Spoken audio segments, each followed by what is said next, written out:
Mark with High Energy Labs here. Thanks for tuning in. Today we are going to be discussing and talking about aging solutions. On our last show we talked about the problems, all the things that we see with aging as far as like wrinkly skin, oxidation, osteoarthritis, all those different issues and problems. And today we're going to be giving you solutions and things that you can do to slow down and even reverse the aging process. So tune in. Do that again, Mark. Your mics were down. There we go. Okay. Go ahead. All right, let's do the intro.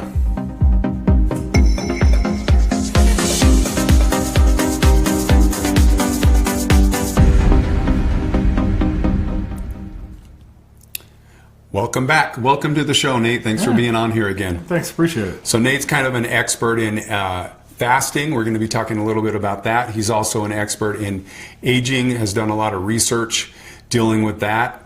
And he's an Olympic hopeful, a discus.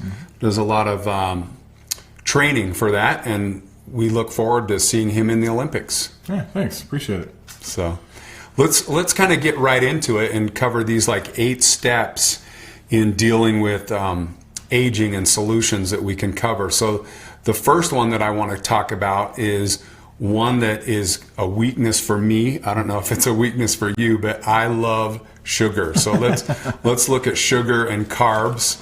And so, I mean, we all love donuts and all those tasty things Right. like that. I think the more that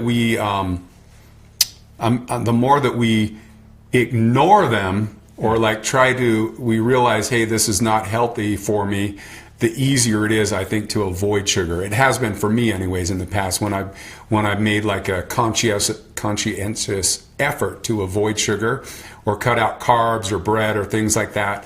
But the problem with sugar is that, number one, it breaks down glycogen. That's what makes our skin look supple, gives that fullness to it. And so when we take a lot of carbs or sugar, it breaks down glycogen levels in our skin. It makes us look older. And secondly, it's taxing on our body and it weakens our immune system. The interesting thing about sugar is that it actually makes us more hungry. Yeah, exactly. So the problem with sugar actually isn't that necessarily that we eat sugar. It's just the amount of sugar that we eat. And especially in America, we have these huge portion sizes of everything when we go out to eat. And by the way, almost every food in a restaurant has some amount of sugar in it that they put in it because it does make you hungrier. It does make it taste better. Yeah. When you get more sweetness in there, it actually helps. And there are several different flavors in food that you want to hit, and one of them is always having a sweetness in every single dish. So having that sugar in there, it's just the amount that's the problem. And so if you're not emotionally eating, most of the time it's okay, but if you're emotionally eating, it's a problem. One thing, I've done some research and looked at sugar as far as there was one study that I saw that compared it to cocaine as far as releasing dopamine, serotonin levels. And so that can be a factor. That increases our craving and desire for sugar because the more that we take it. Most people in the industry now agree that it's actually more addictive than cocaine. Really? Yeah. Interesting. Okay, so let's go into the second one. Our second one is stress. So stress is a big factor as far as aging goes, and it has a big impact and effect on our health. Especially if you're playing Scrabble. Exactly. So words with friends on an airplane, right? So stress has an impact on cortisol levels. It's tied in, it affects our nervous system, our immune system. It makes it difficult for us to recover. So if we have a cold, obviously one of the worst things to take would be sugar. But if we're under stress, it can lead to a lot of other ailments and a lot of other problems, not only psychological, but physical problems and issues. It has direct impact on us, as well as impacts hormonal levels as well, too. Yeah, and in fact, it directly relates to hormones, and it relates to inflammation. And inflammation is a really big problem. And I've noticed that the more stress I have, the less muscles I'm building. So getting rid of stress and finding ways to de-stress is really important to me when I'm trying to work out, when I'm trying to build my muscle mass. Yeah, so look at ways to bring that down, whether that's like replacing it with different thoughts, whether that's yoga, meditation. Exercise is very beneficial because it, takes your mind off of the stress, and it also is very, elevates good positive hormones as well as dopamine levels are released as well during exercise. And something we'll talk about later, which is sleep, which is important. Yeah, sleep is very important. We'll get into that and why that's beneficial as well. So our third step is exercise. We touched just a little bit on that. So exercise reduces stress. There's a lot of other factors there. It not only, if we are getting older, our muscles, our skin, everything starts to sag.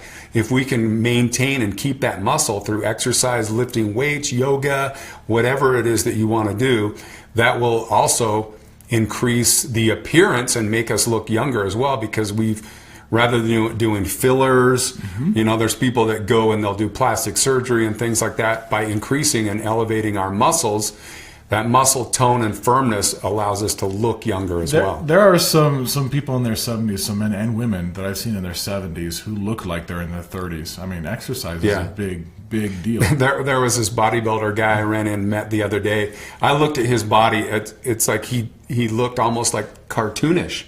Because he had this like amazing body and he was just shredded and ripped, but he had this like 80-year-old head, and he was like graying and balding. I was like, wow, that guy looks amazing, but his head doesn't really match his body. So don't exercise. Wait a second. No, that's good. No, that's good, because I guess he could wear a toupee or do plastic surgery for his face, or who knows. I'm not advocating or recommending that, but obviously there are benefits to exercise. If you're being holistic in how you're taking care of your body, you don't have to worry about those things. Exactly. Yeah. And also, cardiovascular health. Cardiovascular disease is the #1 killer in America. I think there's like 2,000 people a day that suffer from, have a stroke or heart disease is a big deal. It's a big factor. Yeah. So by exercising, whether you're doing yoga, hit the treadmill, whatever that is, that's going to get you in better health. And actually, let's talk about exercise as movement in general. Okay. Exercise, most people think, is this hard work that you have to go out and do. It has a bad connotation. If you think about exercise as movement, most of us as Americans, we have jobs that are sedentary. We sit down all day long. But if you can do things like a standing desk, if you can, just get up every few minutes and walk around for a minute, those type of things, those very small changes make really big impact on how you age. People who move more, have more movement in general, age much slower than those who move less. Yeah, and if you think about movement, you're getting that circulation, that blood flow is constantly moving. So anytime you're moving an appendage, working your arms, your legs, anything like that, you're increasing blood flow. You're getting those nutrients in there. You're getting more oxygen into your cells. And that's basically how our bodies work. They work off of oxygen. They work off of nutrients and fuel. And by getting all those things into the cells and functioning, we're actually becoming more healthy rather than just sitting there, because not moving is basically aging and dying, because we all age and die, and by the more we move and the more active we are, the more healthier we're going to feel. And also exercise releases dopamine and serotonin levels. Those are the feel-good chemicals that are released and make us feel happier, healthier. So if you're feeling depressed, if you're feeling, like just sluggish, lethargic, anything like that, get out there and move and do some type of exercise. At the very least, go outside, get some sunshine, just walk around. Get some of that vitamin D. And me and Nate are sitting here kind of doing nothing right now other than exercising our mouths. Dang, where are my weights? No, we're going to do push-ups after the show. Okay. After the show, we're doing After push-ups. the show's over, we're going to do push-ups and get things moving. We'll do a contest. There we go. Okay, so let's go into the fourth thing. Our fourth item is hormones. And we touched a little bit on that. We could do a whole show on hormones, but hormones are basically responsible for everything and every movement or action, or whether that's like our kidneys functioning, our lungs, our brains, everything is basically tied into emotions. Hormones. Yeah, they affect every hormones affect every bodily function and system when it really comes down to it. And so when those get out of balance, it can have an impact or an effect on all these other systems and problems. And so it's essential to make sure and that those are kept into check. And stress, we touched a little bit on stress. Stress will throw our hormones out of balance. Yep. And so that can have a big impact. Also, aging. When we start to age and we slow down, in men, testosterone levels start to decrease. They start to decline. HGH levels start to decrease. We'll touch a little bit on HGH later on in the show, but HGH is human growth hormone, and that is what's responsible for our bodies repairing, restoring, and rebuilding. So anything you want to say on that? I don't know. To me, hormones is just about either you are lazy or you're not. So stop being lazy. Stop being lazy? Okay. So let's go. The next one, let's touch a little bit on, the next one is let's look at diet, so a little bit about. Fasting is the next no, one. Let's go fasting. Fasting and then diet. We'll talk about that. So the next one is fasting. And, one thing about Nate is kind of the fasting expert here. You like the plate? That's like when to eat. So we've talked about this a little bit on the last show as far as fasting and the benefits of that and how they're tied in. What was the Methuselah effect, or what was that group of people that you touched on a little bit last time? It's the Methuselah Project. That was it. So touch a little bit on fasting and why it's essential and what happens to our bodies during this fasting process. So when you fast, there are two different types of fasting. There's a water fast and there's a dry fast. Most people are familiar with dry fasting, not eating anything. Well, sorry, not eating any food as far as not just inhibiting the amount of liquids that we put into our bodies. So dry fasting is when you don't drink water. Water fasting is when you do drink water. Dry fasting is more for healing, and they've actually shown really big benefits. In Europe, it's fairly common for a doctor to prescribe fasting, actually. And they've shown reversal of cancer. They've shown reversal of diabetes type 1 and 2. They've shown reversal of lupus, all kinds of diseases. Mostly because in the Western society we just eat constantly all the time, and the way our bodies are made is actually to eat a large meal and then to not eat for a long period of time.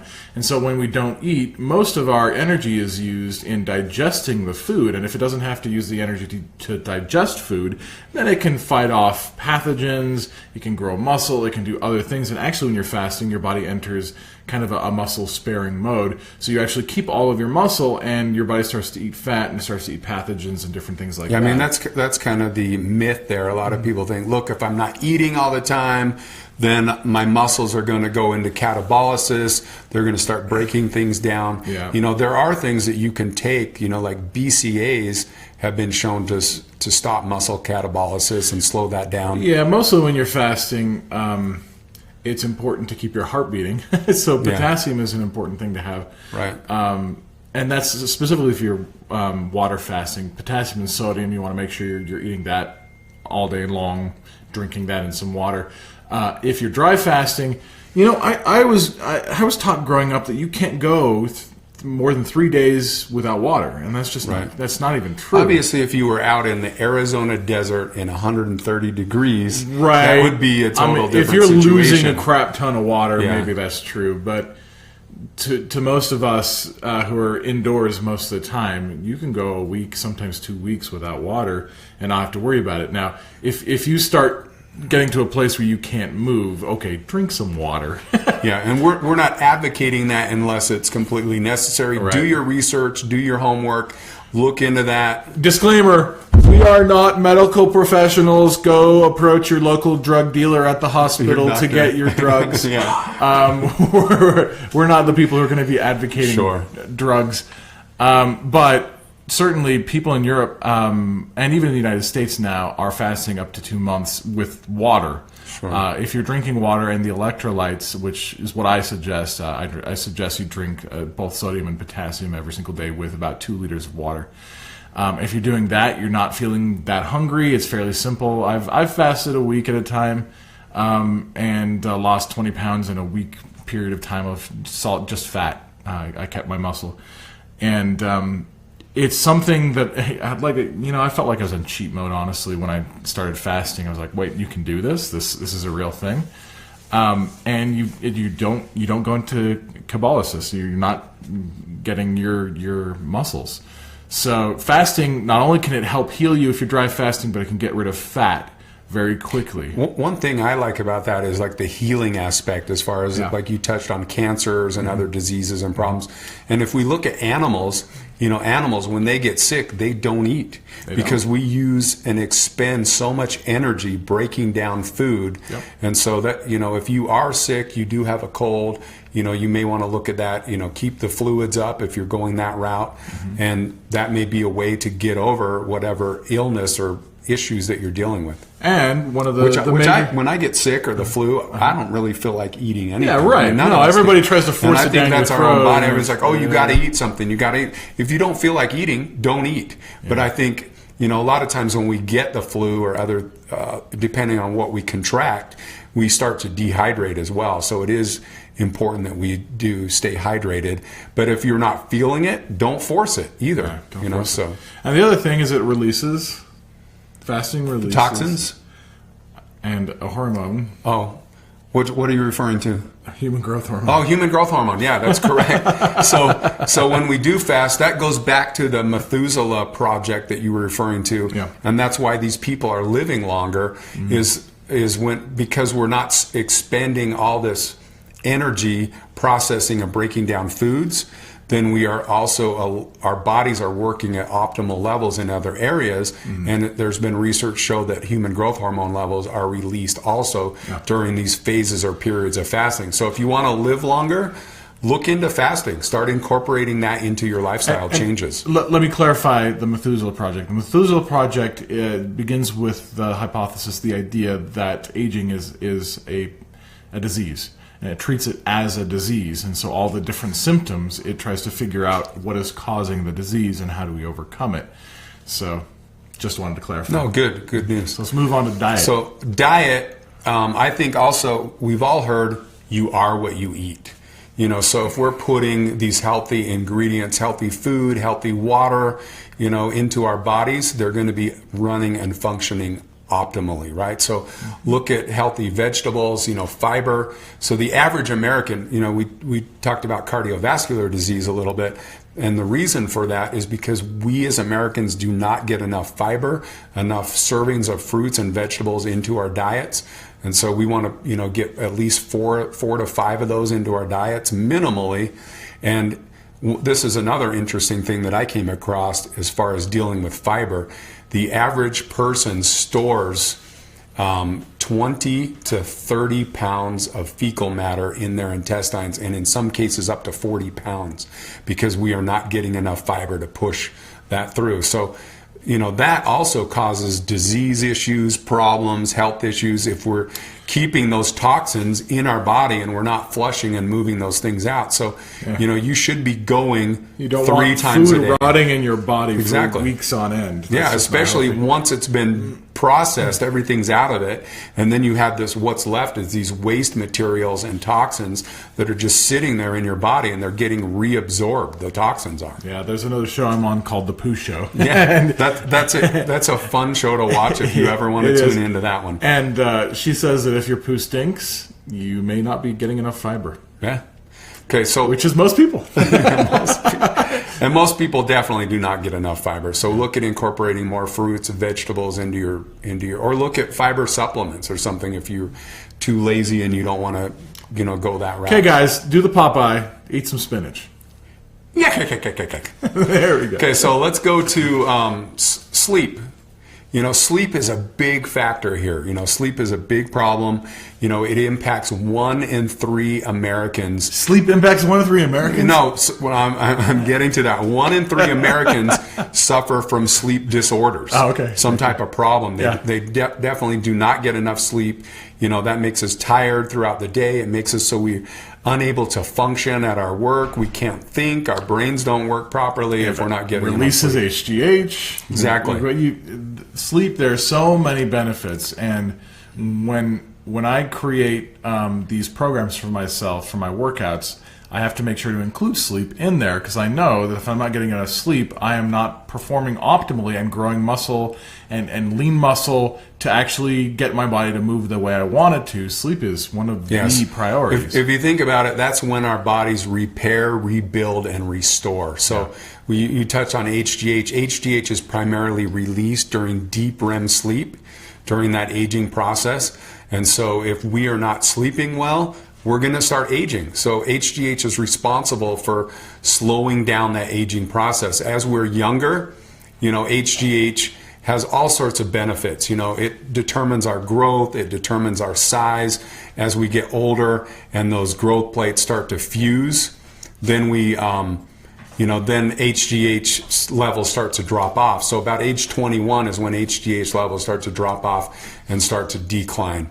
For some people. Yeah, exactly. So if stress is a factor, if we're not eating healthy, all these other things that we're talking about have a direct impact on HGH levels as well. So if we are eating healthy, if we're sleeping well and everything, then HGH levels are going to be at optimal places, or at levels where they should be. And we'll touch a little bit on that later as far as the benefits to HGH. So let's go to the last one.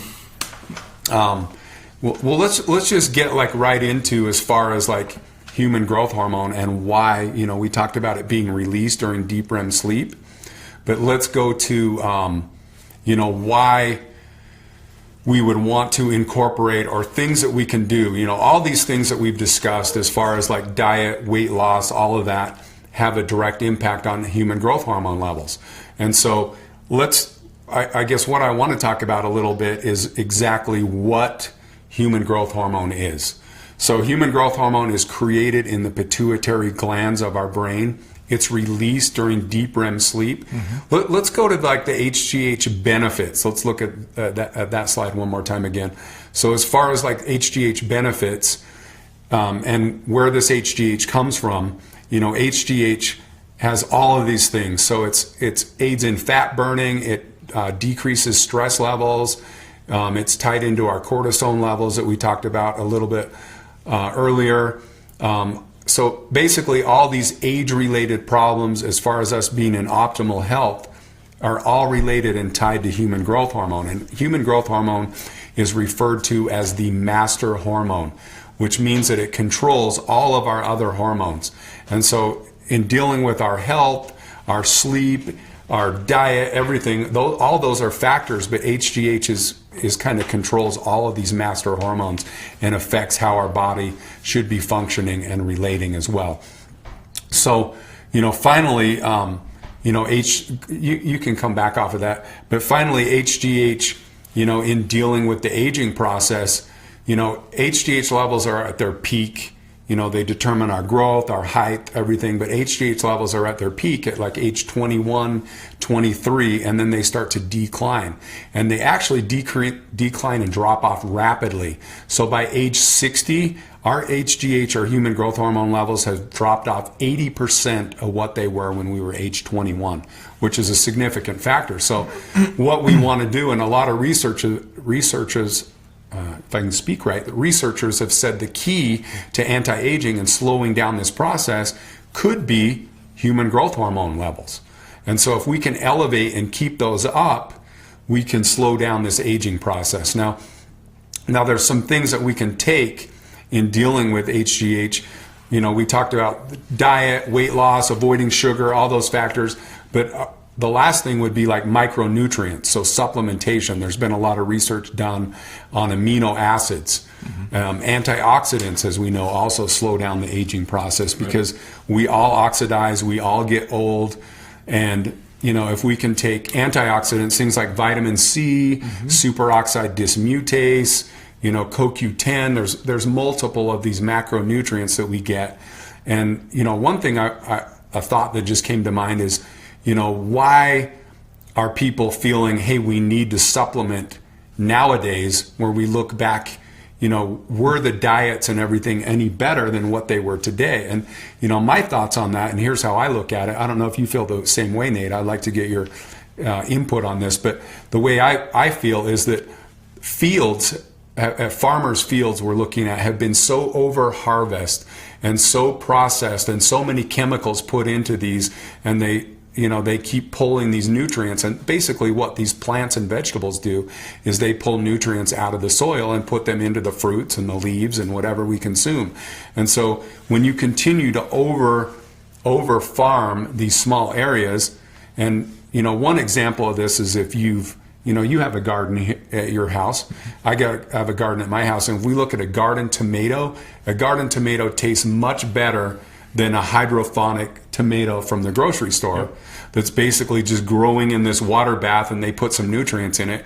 It's missing that full spectrum of magnesium, zinc, copper, all those other minerals that are making it into. And if you've ever vegetables. got a strawberry at home, you notice this too. It's a big tastes a lot difference. better. Yeah. And so I think that's why supplementing becomes more important, because we are not getting all these key nutrients and things that we used to get out of our diets. Yeah, and here's the problem for me is most people just get lazy at some point. And that's why it drops off at 21, because that's the height of our And that's physical... why they're taking these processed foods as well, too. Right. Going back to lazy, it's like, dude, I'd rather just put a pizza pocket in the microwave than go to the effort to find organic foods or implement better foods into my diet. Which, by the way, it's more than worth it if you decide to actually put forth the effort. However, most Americans don't want to, and that's okay too.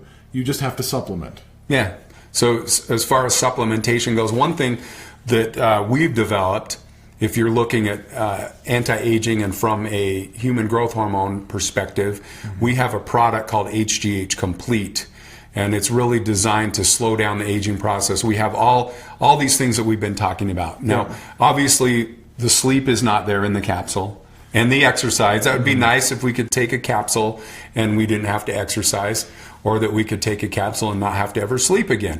However, we have all these micronutrients and things that we've talked about. There's been a lot of studies done on enzymes, like L-ornithine, arginine, different research studies have taken place even 40 years ago for elevating human growth hormone levels. And so basically the HGH Complete product is designed to help you sleep better.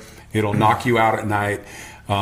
It'll give you that rest, allow your body to repair, restore, rebuild itself.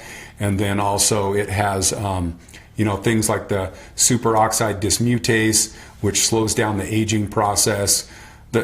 One thing that I love about superoxide dismutase is that it's basically our bodies as part of this, as the cells process energy. They're kind of like these little chemical plants. And as they process energy, the byproduct of that is peroxide.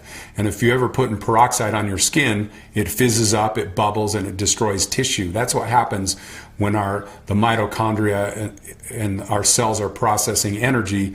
The byproduct of that is peroxide. Well, superoxide dismutase basically it acts like a sponge, and it soaks up that peroxide and exports it out of the cell as waste material. And just so you guys know, when I first started training at the Olympics, I started taking this HGH product. You can put that up, by the way, if you wants to. And I immediately started getting bigger. Mark's commented several times on how big my arms are getting. Huge! Look at them. But this HGH product is a large reason why I've gotten where I've gotten. So I just wanted to make sure people. I started taking the HGH. I did there's a testosterone product that he has. You can come back, Stu. Yeah, you can come back, Stu. And there's a couple of the BCAAs, the electrolytes, or the pre-workout? The pre-workout. Yeah, that's the galvanized nitric oxide.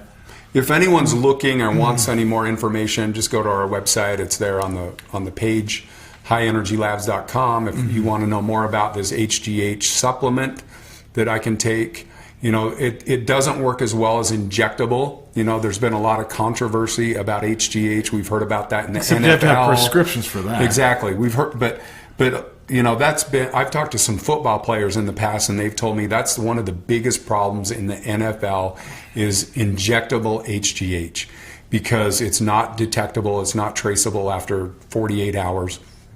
And so what we're referring to is natural ingredients by boosting and elevating your growth hormone levels naturally.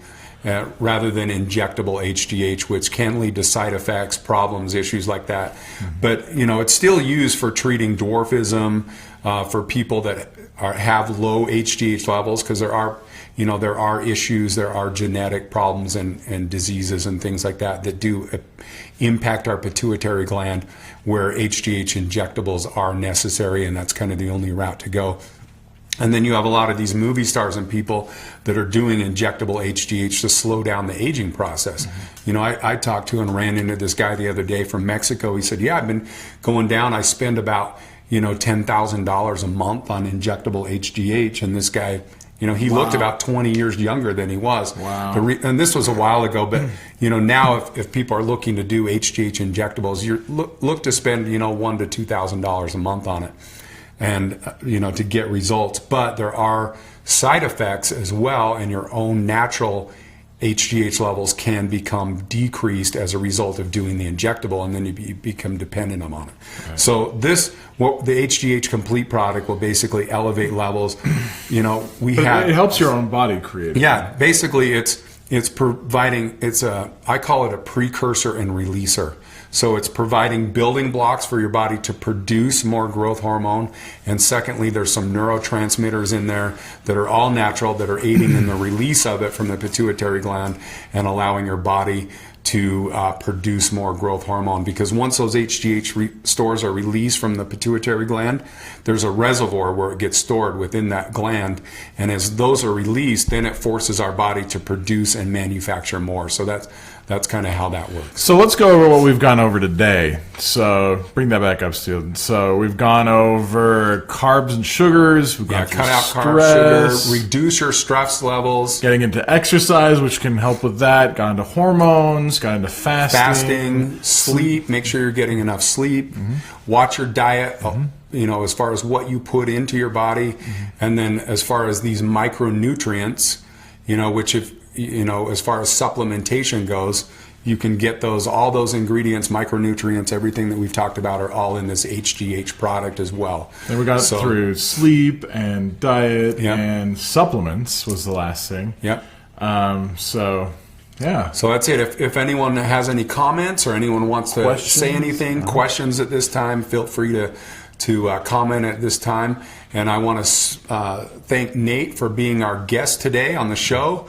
And tune in next time. What are we talking about next time?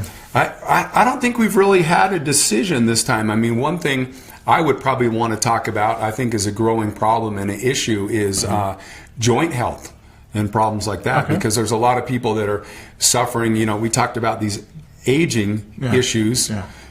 So joint health would be a good one for the next show, I think, to go over. Absolutely. So tune in next time when we'll be talking about joint health. How to grease your joints. Exactly. And thanks for tuning in, Nate. Thanks for being on the show today. Okay. Yeah, you're welcome. And we wish you the best with all your Olympic endeavors. Thanks. Appreciate it, guys. Go be healthy.